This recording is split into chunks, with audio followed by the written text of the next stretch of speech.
Hello, I'm Mark Rickenbach, and we're going to talk about heart sync feelings or heart sync consultations in healthcare. Short outline, and I want you to think about yourself in your consultations. You're a highly qualified professional, and you may be very questioning. You know the system. You may have multiple healthcare problems, and you might be depressed. You could present quite a challenge to a GP or healthcare professional. Would you want to be called a heart sync patient?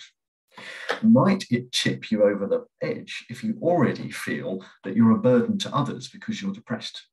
Is there a risk we might even tip you into suicide? So let's be careful about heart sync patients as a term. And I suggest heart sync consultations or heart sync feeling, because actually the feeling is owned by the healthcare professional who's running the consultation. And it is a feeling that can be controlled by them and changed by them. That patient may induce different feelings in different healthcare professionals, and some it may be seen as a success. So what can we do about this heart sync feeling or the heart sync consultation? Well, we can step back and ask ourselves remotely, as it were, from a distance, what's going on in the consultation. And one of the techniques that really helps is taking a bit more time to ask that patient about their life. What it is it in their life that is making the difference to them? And when you understand a little bit more about what they were like as a child and what happened to them or their job or whatever, or relationships, then you often gain empathy and understanding. And you may well find, and I often find, that heart sync feeling dissolves away. So that's the first thing you can do. But the other thing is just break into the consultation. Look at what it is that makes that consultation heart sync. Is there some anger there that you need to surface and handle? Are there unrealistic expectations from both the patient and the doctor, perhaps?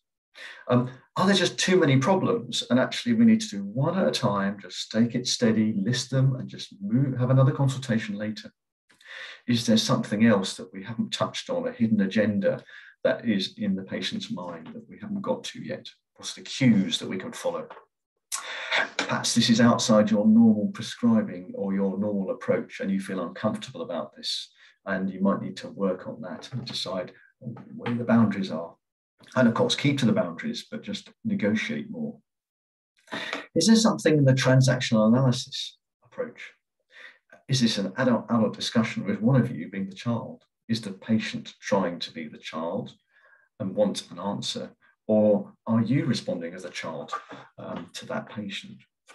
Is one of you listening fully and believing what you've heard? And that can apply to the patient as well as yourself as a health professional. Are you taking on board what their messages really are?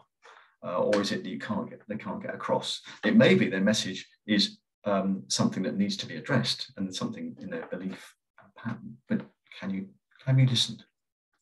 Once you've worked out what it is, then you can discuss it with colleagues as to how to change the consultation and how to reflect back perhaps and explain to the patient and voice what's going on. And then you might need to move to a new understanding, almost a contract or agreement between you as to how those consultations will run, whether it's what they present with or how they stage it, or what you can do and what you can't do. And by the way, if you talk about what you can do and can't do, use the third party. Others say this is what best practice is. It's not me, it's the system as well. So the message here is the heart sync feeling is owned by you and yourself. The feelings can be overcome or minimized, and approaches to handle a heart sync consultation do help. And we discovered this in the Health Foundation program, where we were looking at continuity of care. And those doctors who were seeing patients more often were more aware of their heart sync feeling. So what we then set up was what was called a high intensity user clinic. This was set up by Peer Health in North Somerset, and it helped healthcare professionals to look at ways of handling their consultations and helped the patients to look at that as well. So thank you for listening. I hope that was of interest, and do contact me if you want to hear any more, discuss it more. Thank you. Goodbye.